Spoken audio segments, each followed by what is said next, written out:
Hello guys! Welcome back to my channel and thank you for all the love and support that I received on my first video. Maraming salamat po.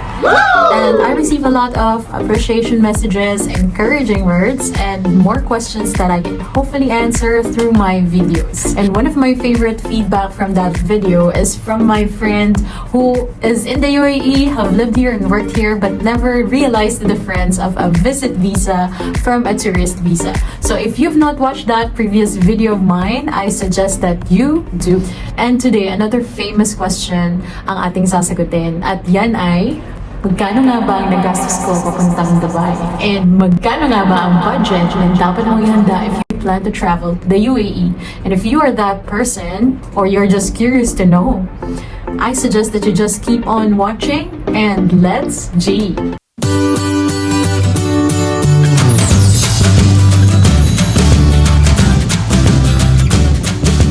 Alright, and the first question na ating sasagutin ay magkano ang aking nagastos papuntang Dubai.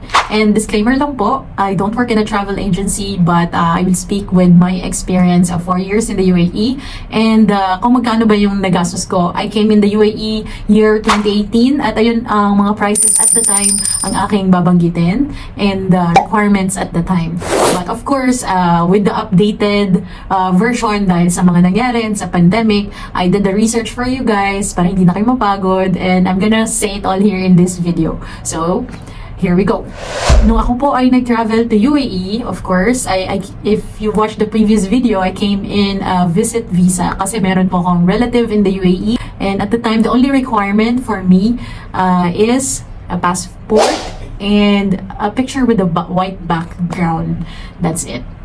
But more of the requirements will come from your sponsor in the UAE, which is, kunyari kung ikaw ay may tita sa UAE or kapatid, kapamilya, ang nire-require sa kanila ng agency is a copy of their passport, a copy of their visa, and affidavit of support. Usually, ang magpaprocess na nito is ang agency before, and it would cost you 100 dirhams. But before we go to that prices, so magkano nga ba lahat ng nagastos ko? So we're done with the requirements. Now with the costing.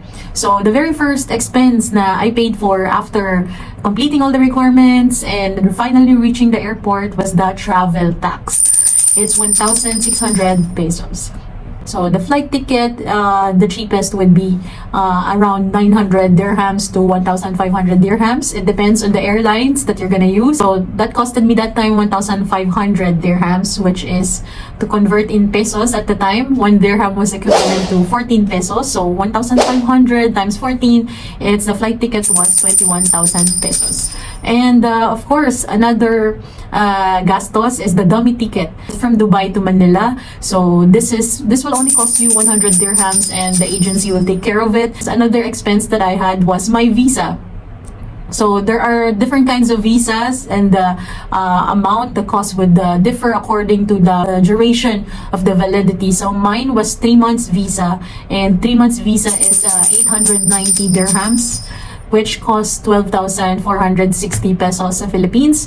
But if you want to go for a shorter period, 1 month is equivalent to 420 dirhams. That's equivalent to 5,880 pesos. So with my expenses, yun po lahat yun, it's a total of 36,460 pesos.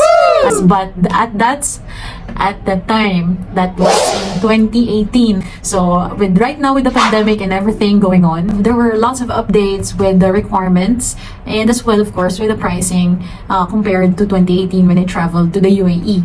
But here's what I've researched for you. And because of the coronavirus, they usually require a PCR test. But at the moment, as long as you are fully vaccinated, you can travel even without the PCR test. But of course, that may change anytime. Aside from that, when it comes to affidavit of support, before the travel agencies are processing it for you and you only have to pay them 100 dirhams. Now guys, your relative should personally visit the Philippine Embassy, make a booking, and complete all the requirements. And one of the major changes there is now they have a requirement na minimum salary of 10,000 dirhams for them to be able to invite a family. Nowadays, they only accept direct families. So big change on that.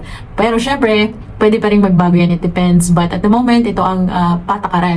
What about the tourist visa? Of course, the tourist visa is one of the riskiest visa for you to get if you are planning to travel and work in the UAE. So, medyo i-discourage ko yan personally para sa inyo. Now, moving on for our option. What is our best option to travel to the UAE in this pandemic? Ayan. So, I have found the package for you guys na I've researched online and I'm going to put a link also in the description. So, check it out.